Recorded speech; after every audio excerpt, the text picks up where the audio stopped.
जय हिंद स्टूडेंट्स। आज हम लोग पढ़ेंगे आपकी main course book first flight के चैप्टर 2 में दी गई poem a tiger in the जू। सबसे पहले आप इसके पोएट को याद कर लीजिए। अ टाइगर इन द जू के पोएट हैं लेस्ली नॉरिस, क्योंकि एग्ज़ाम में आपसे पोएट का नाम भी पूछा जाता है। So let's learn the name of the poet Leslie Norris. Poem को पढ़ने से पहले हम पोएम की थीम को समझ लेते हैं ताकि हमको पोएम समझना आसान हो जाए। अ tiger in the zoo, tiger यानी बाघ हमारा नेशनल एनिमल। क्योंकि ये हमारा नेशनल एनिमल है इसलिए खास है, स्पेशल है। The tiger is a proud creature. Proud creature क्यों? क्योंकि ये हमारा नेशनल एनिमल है। It is a shame that such a powerful, agile, untamable animal should be caged in zoo. इस पोएम में उस टाइगर की फीलिंग्स, इमोशंस की बात हो रही हैं जो कि पिंजरे में रहता है। क्यों? क्योंकि जो टाइगर है वो अनटेमेबल है। Nobody can tame a tiger. कोई भी उसको अपने घर में पालतू बना के नहीं रख सकता है। और पावरफुल है, बहुत ही ज़्यादा ताकतवर है। एजाइल यानी बहुत ही तेज दौड़ता है। और ऐसे एनिमल को, प्राउड क्रिएचर को यदि केज में, पिंजरे में रखा जाए तो ये बहुत ही शेमफुल काम है, बहुत ही शर्मिंदगी की बात है। His presence in the natural habitat is necessary to maintain the balance of the food chain. Tiger को केज में क्यों नहीं रखना चाहिए और नेचुरल हैबिटेट यानी जो जंगल हैं उनमें क्यों रहना चाहिए? क्योंकि जो फूड चेन है उसको बैलेंस करने के लिए उसकी प्रेजेंस नेचुरल हैबिटेट यानी जंगल में ज़रूरी है। Like human beings the tiger too loves and values his freedom. जब हम पोएम को पढ़ेंगे तो एक टाइगर के इमोशंस, उसकी फीलिंग्स को जब समझेंगे तो समझ में आएगा कि जैसे हम लोग, जैसे ह्यूमन बींग्स, मानव जाति को अपनी फ्रीडम की कीमत पता है कि फ्रीडम क्या होती है और वो आज़ादी को प्यार करते हैं, इसी तरह से एक टाइगर को भी अपनी फ्रीडम, उसको आज़ाद रहना अच्छा लगता है। Human progress should not be at the cost of destroying the natural habitats of untameable and proud animals like the tiger. जो ह्यूमन प्रोग्रेस है, इंसान की, मानव जाति की उन्नति है, वो इस कॉस्ट पर नहीं होना चाहिए कि हम टाइगर जैसे प्राउड एनिमल्स को या फिर टाइगर जैसे पावरफुल अनटेमेबल एनिमल्स के नेचुरल हैबिटेट यानी हम जंगलों को ख़त्म कर दें और उनको पिंजरे में कैद कर दें। और अब इस पोएम की राइम स्कीम को भी समझ लेते हैं। राइम स्कीम, आप लोग 2 पोएम पढ़ चुके हैं और मैंने आपको राइम स्कीम के बारे में समझाया है। राइम स्कीम का मतलब है कि लाइन के एंड में जो साउंड है वो सेकंड लाइन, थर्ड लाइन या फोर्थ लाइन से या स्टैंजा में थ्रू आउट द स्टैंजा वो साउंड कैसे मैच करती है, वो पैटर्न क्या है, उसको क्या कहते हैं? राइम स्कीम कहते हैं। A tiger in the zoo written by Leslie Norris consist of 5 stanzas each having 4 lines. 5 stanza हैं इस पोएम में और हर स्टैंजा में 4 लाइन हैं। In each stanza, only the second and fourth line rhyme together. और हर stanza में, जो कि अभी हम आगे देखेंगे आगे की स्लाइड में, कि जो सेकंड और फोर्थ लाइन है वो केवल वही राइम करती है। The rhyme scheme of the poem is ABCB। Through out the poem यही राइम स्कीम चलती है। कैसे? He stalks in his vivid stripes।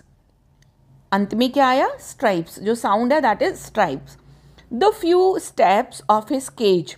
Stripe sound को हम ए माने तो वो केज से मैच नहीं हो रही है, राइम नहीं कर रही है, तो ये साउंड हो गई B. Then on the pads of velvet quiet. अब थर्ड जो वर्ड आया at the end of the line that is quiet, C's, इसको हम देंगे इन इज क्वाइट रेज। अब देखिए जो रेज है वो सेकेंड लाइन के केस से राइम कर रहा है, तो यहाँ पर क्या हुआ? इसको हम देंगे बी। तो इसका जो राइम स्कीम क्या हुई, A B C B.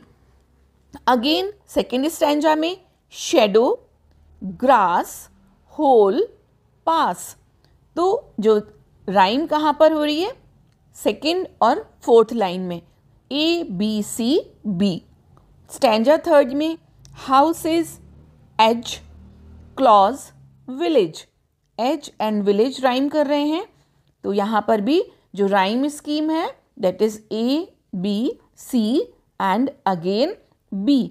Stanza 4 में ये मैं लास्ट जो वर्ड है लाइन का, उससे हम राइम स्कीम या साउंड पैटर्न को पता लगाते हैं। Cell, bars, cage, visitors.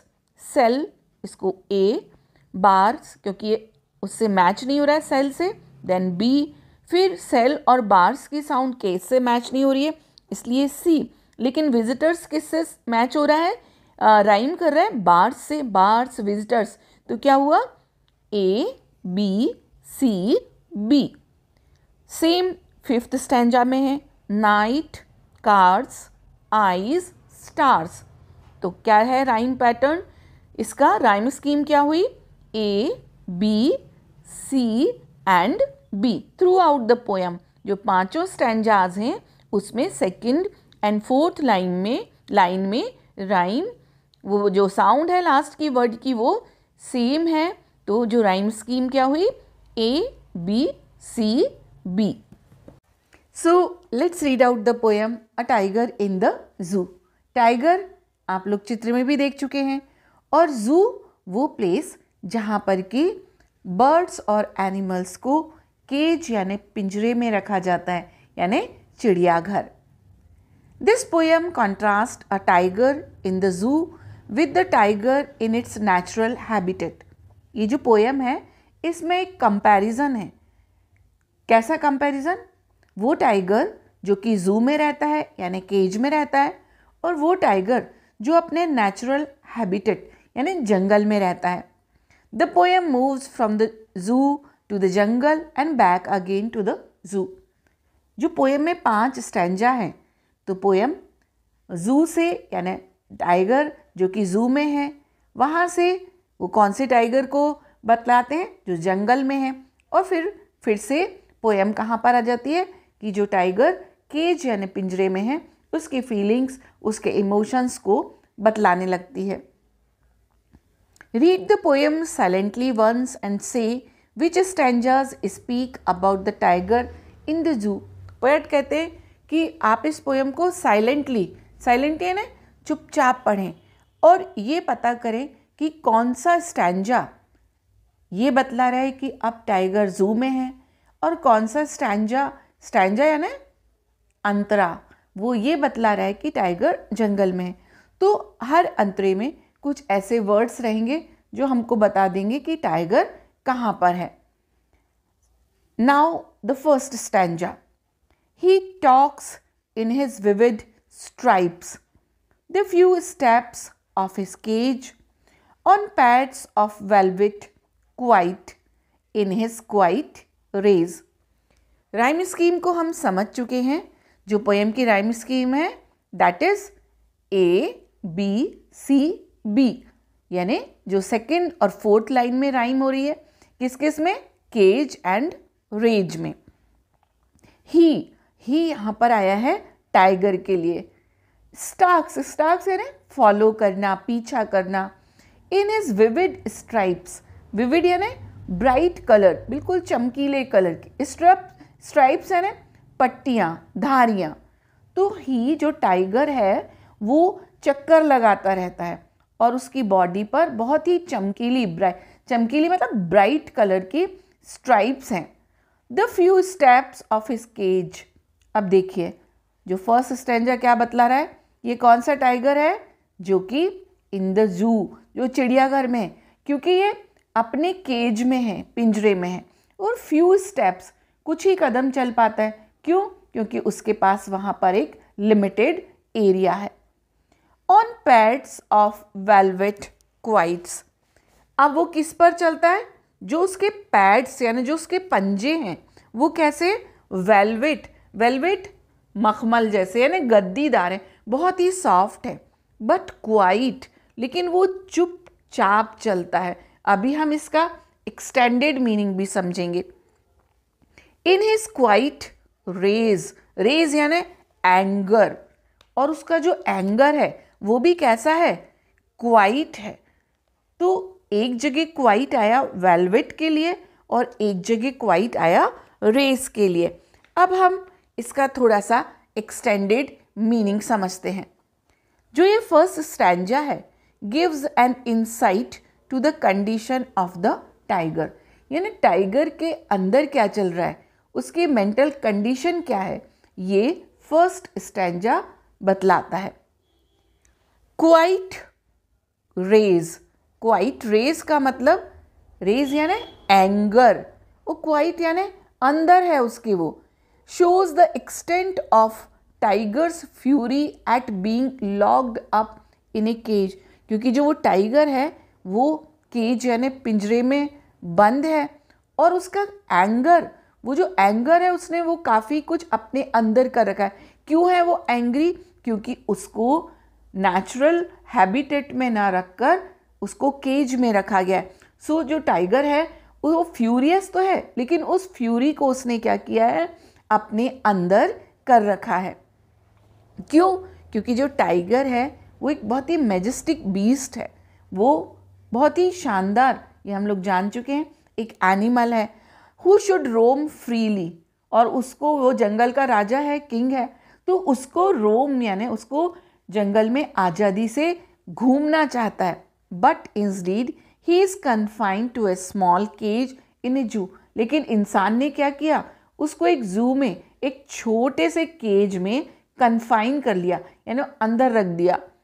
He feels raise और एंगर एट दिस, अब जो आज़ादी से जंगल में घूमता हो एनिमल, जब उसको केज में बंद करेंगे तो क्या होगा, ही वुड बी फ्यूरियस, वो क्रोधित होगा, तो वो इसलिए बहुत ही ज़्यादा एंग्री है। लेकिन उसका जो ये एंगर है ये क्वाइट है, बिल्कुल शांत है। क्यों, because he can not do anything about it, क्योंकि वो अपने क्रोध से अब कुछ नहीं कर सकता है, क्योंकि उसको वहाँ पर बंद कर रखा है, कैद कर रखा है, तो वो क्रोध दिखाकर अपने आप को आज़ाद नहीं कर सकता। इसलिए उसका जो एंगर है वो क्या है, बिल्कुल क्वाइट है। वो एंग्री तो है, लेकिन वो अपनी एंग्री, जो अपनी फ्यूरी से किसी को भी हार्म नहीं पहुंचा सकता है, शो नहीं कर सकता है। So he remains quiet. The tiger tries to control his anger by quietly, वो अपने एंगर को बहुत ही पीसफुली कंट्रोल किए। और उसके जो फीट हैं वो कैसे, जो उसके पास हैं, पंजे हैं, वो वेलवेट की जैसे, लेकिन क्योंकि वो उसके पास में चलने के लिए एक एरिया, लिमिटेड एरिया है, तो वो जो जंगल में जब टाइगर दौड़ता है तो उसकी बहुत स्पीड होती है, लेकिन यहाँ पर केज में उसके पास एक लिमिटेड एरिया है, तो वो कैसे चल रहा है, क्वाइटली, बिल्कुल चुपचाप, धीमे धीमे। क्यों, क्योंकि उसके पास में वो एरिया नहीं है जहाँ पर कि वो तेजी से दौड़ सके। इस स्टैंजा में बहुत सारी पोएटिक डिवाइसेस भी दी हैं, जो कि हम पोएम के एंड में उनको डिटेल से पढ़ेंगे। तो आपको पोएम का ये जो ऑडियो है, ऑडियो क्लास है, इसको पूरा ज्वाइन करना है और आगे समझना है। Now the second stanza, he should be lurking in shadow, sliding through long grass, near the water hole where plump deer pass. जो पहला स्टैंजा था वो हमको समझ में आ गया कि यहाँ पर किस टाइगर की बात हो रही है, जो टाइगर जू में है। अब देखिए सेकेंड स्टैंजा में आप अभी सेंटेंस पढ़ेंगे और आपको समझ आ जाएगा कि यहाँ पर किस टाइगर की बात हो रही है। ही should be lurking in shadow, he again tiger के लिए पर्सोनिफाई किया गया है, उसका मानवीयकरण किया गया है, क्योंकि उसके लिए ही यूज़ किया जा रहा है। तो पोएट कहते हैं कि वो शैडो यानी छाया में, रिमेन्ड हिडन, जो टाइगर है जब वो जंगल में रहता है तो वो क्या करता है, पेड़ों की छाया में, झुरमुट में वो छिपा होता है। लर्क यानी छिपा होना, remain hidden. Sliding through long grass, और स्लाइड यानी बिल्कुल जो उसकी दौड़ ऐसी होती है जैसे फिसलता जा रहा हो। लंबी लंबी घास जंगल में रहती है और उसमें वो स्लाइड फिसलता हुआ आगे बढ़ता जाता है। नियर द वाटर होल, कहाँ पर? जहाँ पर कि पीने का पानी है। वेयर प्लम्प डियर पास, जहाँ पर कि उसका जो फेवरेट प्रे है, शिकार है, टाइगर का फेवरेट शिकार क्या है?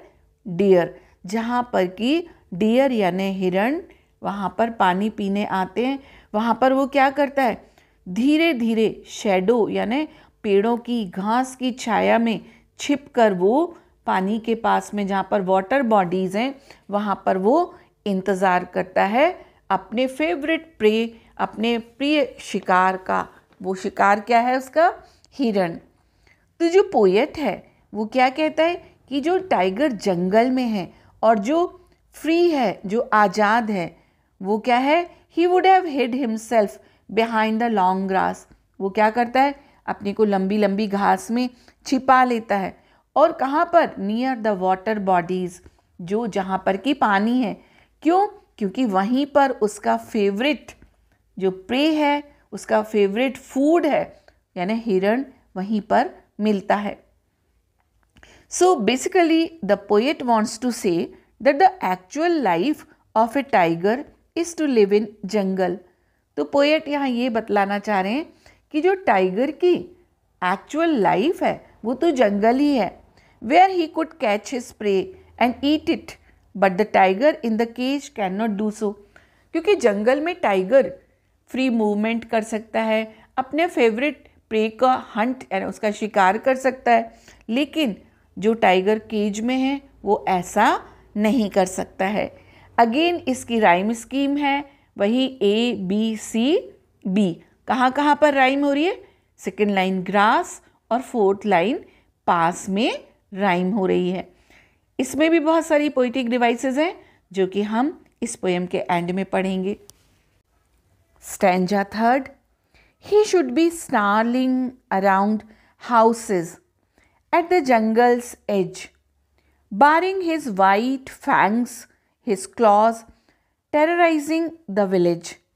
ही किसके लिए आया है? टाइगर के लिए। वैसे तो ही इंसान के लिए आता है, लेकिन यहाँ पर पोएट ने टाइगर को पर्सोनिफाई किया है, उसका मानवीयकरण किया है। ही शुड बी स्नार्लिंग यानी गरजना, around houses at the jungle's edge. जो टाइगर जंगल में रहता है वो क्या करता है? जो जंगल का एज यानी जंगल के किनारे के घर हैं, ऐसे गांव, ऐसी बस्ती या ऐसे शहर जो कि जंगल के किनारे बसे हुए हैं, तो टाइगर क्या करता है? वो वहाँ पर गरजता है, गुर्राता है। और baring his white fangs, his claws, और वो अपने जो उसके नुकीले दांत होते हैं सफ़ेद रंग के, और उसके क्लॉज यानी उसके जो पंजे हैं उनको बारिंग, उनको अनकवर कर देता है। किस चीज़ के लिए? टेरराइजिंग द विलेज, ताकि विलेज पीपल, गांव के लोगों को टेरराइज कर सके, उनको डरा सके। किन चीज़ों से डराता है वो? अपने शार्प टूथ एंड क्लॉज से। He would create fear among the people living in the village. इस तरह से एक जो जंगल का टाइगर है वो क्या करता है? जंगल के किनारे बसे हुए गांव के जो विलेजर्स हैं, जो गांव में रहते हैं, उनके अंदर टेरर यानी फियर क्रिएट करता है। तो यहाँ पर कौन सा टाइगर है ये? जो टाइगर जंगल में रहता है। यहाँ पर हम ये भी देख रहे हैं कि जो फर्स्ट स्टेंजा में टाइगर जू में था वो अपने एंगर को क्वाइट किए हुए था, दबाए हुए था, और ये जो जंगल का टाइगर है ये क्या करता है? ये स्नार्ल यानी गरजता है, और जो लोग जंगल के आसपास रहते हैं उनको अपनी गरज कर और अपने वाइट फैंग्स यानी अपने जो नुकीले सफ़ेद दांत हैं और अपने क्लॉज हैं उनसे टेरराइज करता है, उनसे डराता है। और इसके अपोजिट जो केज का टाइगर है वो क्या करता है? वो क्वाइट, जो उसका रेज एंगर है वो भी क्वाइट है, और वो जो चलता है वो भी बहुत ही क्वाइटली। क्यों? क्योंकि उसके पास एक लिमिटेड एरिया है चलने के लिए। Now stanza 4. But he is locked in a concrete cell. His strength behind bars, stacking the length of his cage, ignoring visitors. अब देखो यहाँ पर क्या आया? But he is locked. लेकिन वो तो लॉक है, ताला लगा हुआ है। यानी ये कौन से टाइगर की बात हो रही है? जो टाइगर जू में है। इन ए कॉन्क्रीट सेल, सेल का मतलब पिंजरा, कोठरी। और कॉन्क्रीट क्या कहलाता है? एक बिल्डिंग मटेरियल। जब छत ढलती है तो सीमेंट और उसमें सैंड, ये सब जो एक मिक्सचर होता है वो क्या कहलाता है? कॉन्क्रीट। तो वो जो सेल है, वो जो कोठरी है, वो जो पिंजरा है, वो कॉन्क्रीट का बना है। और उसमें भी जो टाइगर इज लॉक्ड, और टाइगर उसके अंदर है और बाहर से ताला लगा हुआ है। इसका मतलब जो टाइगर है is confined in a strong cell, उसको एक बहुत ही मजबूत सेल यानी पिंजरे में कन्फाइन, कैद किया गया है। और वो जो सेल है, वो पिंजरा है, केज है, किसका बना हुआ है? स्ट्रॉन्ग बिल्डिंग मटेरियल, जिसको कि कंक्रीट कहते हैं, उससे बना हुआ है। Stalking the length of his cage, ignoring visitors. अब ये जो टाइगर है जू का, ये जंगल के टाइगर से विपरीत ये स्टैकिंग, ये भी चलता है, लेकिन उसके पास में क्या है? लेंथ ऑफ द केज, कितना एरिया है, जितना बड़ा केज है उतने में ही वो चल पाता है।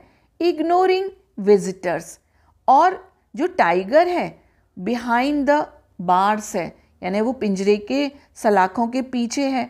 तो जो उसकी फेरोशियसनेस है, जो उसकी एंग्री, जो उसका खूंखारपन है, उसकी फ्यूरी है, वो भी क्या है? पिंजरे के पीछे है। तो वो लोगों को, वो विजिटर्स को टेरराइज नहीं कर पाता है। जबकि जो जंगल का टाइगर क्या था? वो जो लोग जंगल के आसपास रहते हैं, विलेजर्स, उनको टेरराइज करता है अपने नुकीले दांतों से और अपनी स्नार्लिंग यानी अपनी गुर्राहट से। लेकिन ये जो पिंजरे का टाइगर है, टाइगर इन द जू है, क्योंकि ये कैद है, कन्फाइन है, तो इसकी जो फेरोशियसनेस है, इसका जो खतरनाक इसका पर्सनालिटी है, वो भी पिंजरे में कैद हो गई है। और ये अपने विजिटर्स को, जो लोग शेर टाइगर को देखने आते हैं, उनको टेरराइज नहीं कर पाता है। क्यों नहीं कर पाता है? Because his power is restricted by the cage, क्योंकि एक पिंजरे के द्वारा उसकी ताकत को रोक दिया गया है। Therefore he never tries to terrorise the visitors as he can not attack them. तो वो अपने विजिटर्स को, जो लोग टाइगर देखने आते हैं, उन पर कोई भी उनको डरा नहीं पाता है। क्यों?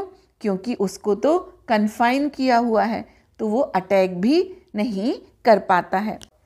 And now the last stanza. He hears the last voice at night, the patrolling cars, and stairs with his brilliant eyes at the brilliant stars. यहाँ पर जो राइम स्कीम क्या है? वही A, B, C and B, cars and stars, line number 2 and line number 4 में rhyme हो रही है। ही हियर्स, ही किसके लिए आया है? टाइगर के लिए, पर्सोनिफिकेशन है। He hears the last voice at night. Poet कहते हैं कि जो टाइगर है वो in the night, the tiger hears the sound of the patrolling cars. वो पेट्रोलिंग कार, जो कि क्योंकि वो जू का टाइगर है जहाँ पर कि कार पहरा दे रही हैं, यानी लोग कारों में घूमते हैं, पेट्रोलिंग करते हैं। पेट्रोलिंग का मतलब पहरा देना, to keep watch over an area by regularly walking और ट्रैवलिंग अराउंड। जैसे कि रात को हम लोग, हमारे घरों के आसपास भी पेट्रोलिंग होती है, इसी तरह से जू में भी टाइगर किन आवाज़ों को सुनता है? पेट्रोलिंग कार्स, ऐसी कार में जहाँ पर कि लोग रात में घूम घूम कर पेट्रोलिंग करते हैं यानी पहरा देते हैं। Patrolling cars are the vehicles of police which are used guard at night. ये हम लोग समझ गए कि पुलिस के व्हीकल्स होते हैं जो रात को पहरा देते हैं। So in the night the tiger hears the sound of these cars. तो रात के समय टाइगर इन कारों की आवाज़ सुनता है। किन कारों की? जो पेट्रोलिंग करती हैं। He then stares at the shining stars, इसके बाद में क्या करता है वो, स्टेयर यानी एक टक देखना, घूर कर देखना, गेज। फिर ब्रिलियंट आईज से ब्रिलियंट स्टार्स यानी शाइनिंग वाले, चमकदार जो उसकी आईज हैं उनसे वो शाइनिंग स्टार्स को देखता है। तो पोएट यहाँ पर क्या कहना चाहता है, that the tiger is sad. वो सैड है, क्यों? क्योंकि he is confined in the cage, क्योंकि वो पिंजरे में उसको कैद किया हुआ है। So he can not do anything, इसलिए वो कुछ नहीं कर सकता, ना तो किसी को टेरराइज कर सकता है, ना अपना फेवरेट प्रे, अपना पसंद का शिकार कर सकता है। इसलिए वो क्या करता है, therefore he stairs at the stars in the night, इसलिए वो रात को, क्योंकि वो पिंजरे का टाइगर है, वो जंगल का टाइगर नहीं है, तो वो रात को सितारों की तरफ दुखी मन से देखता रहता है। And tries to divert his thoughts, और अपने थॉट्स को डाइवर्ट करने की कोशिश करता है। अब हम यहाँ पर ब्रिलियंट आईज और ब्रिलियंट स्टार्स दोनों में ब्रिलियंट वर्ड का यूज़ किया गया है, लेकिन इनका यूज़ अलग तरीके से इस लाइन में है। क्या है ये लाइन?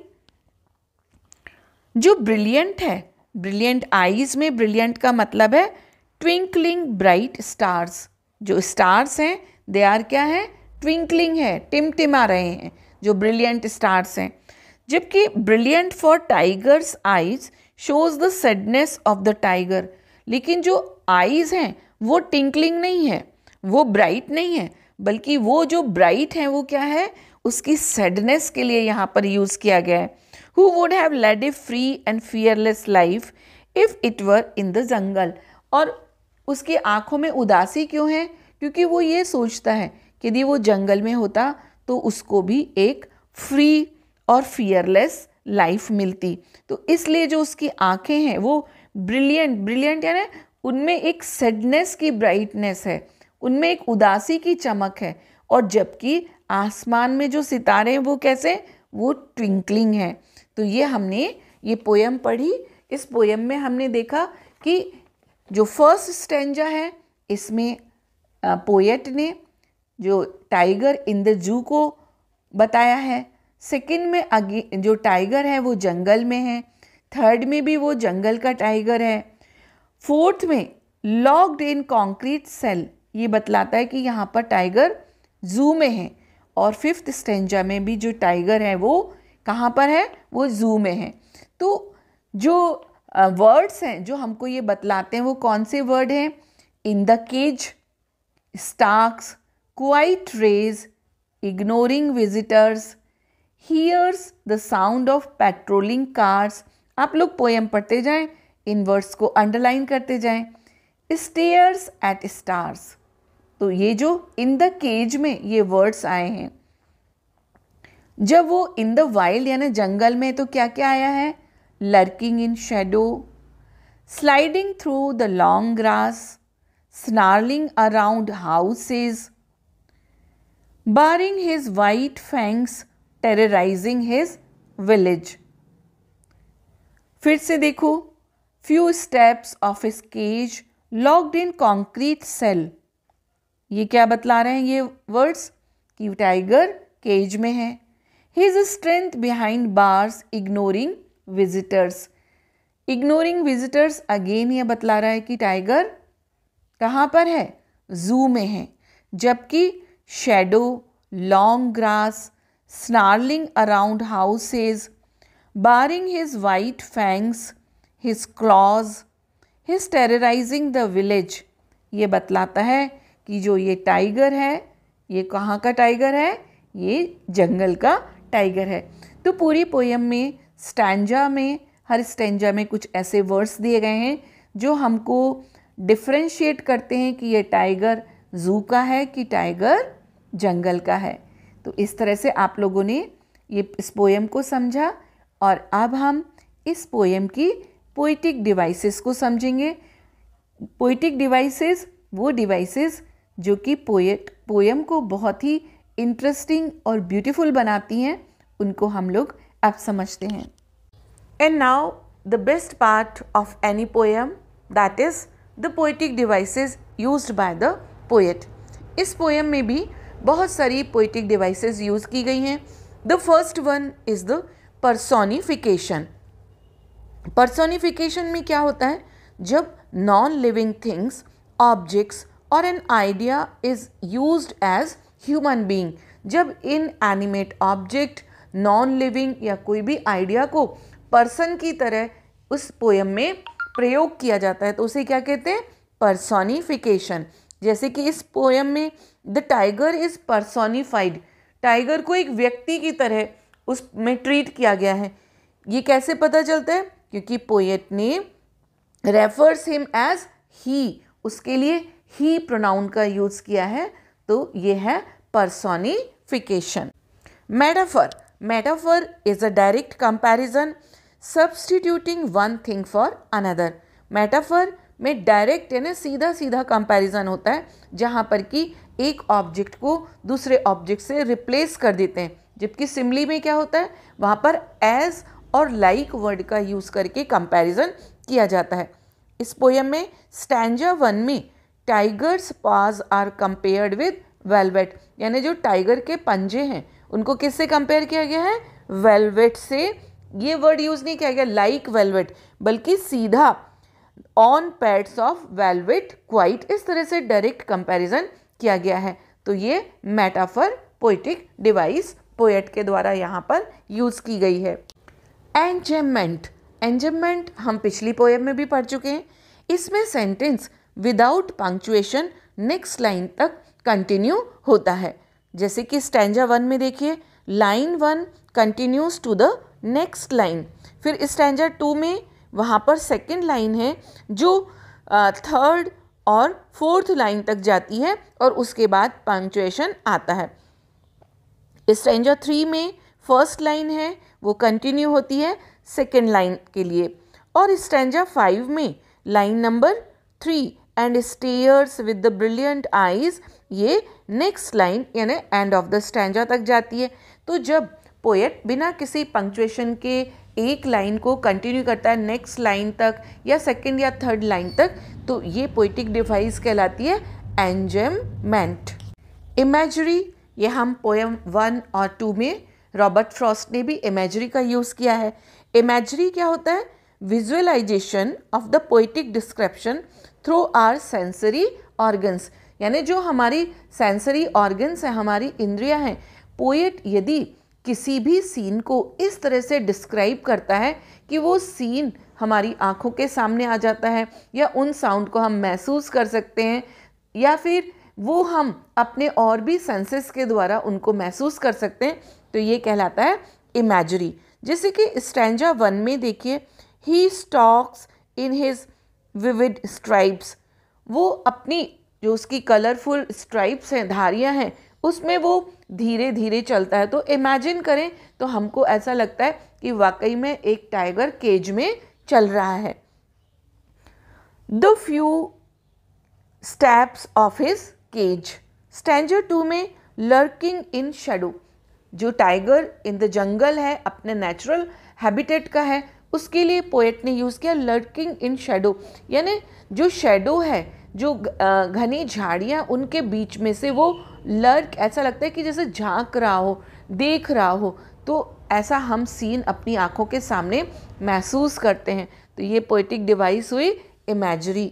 कॉन्सोनेंस, इस पोएटिक डिवाइस में सेम कॉन्सोनेंट साउंड का रिपीटिशन होता है अलग अलग शब्दों में, और ये साउंड उन वर्ड्स के बीच में कहीं पर भी आ जाती है, या इनिशियली भी वो वर्ड इस साउंड से स्टार्ट हो जाता है। जैसे स्टैंजा 1 में line 1, he stalks in his vivid stripes, अब देखिए यहाँ पर एस, स्टॉक में एस एंड एस, हिज में भी एस साउंड है, फिर स्ट्राइप्स के बिगनिंग में एस है और एंड में एस है, यानी इस लाइन में कॉन्सोनेंस पोएटिक डिवाइस यूज़ की गई है, जो कि, और कौन सी साउंड इसमें हमको महसूस हो रही है, वो साउंड है एस साउंड।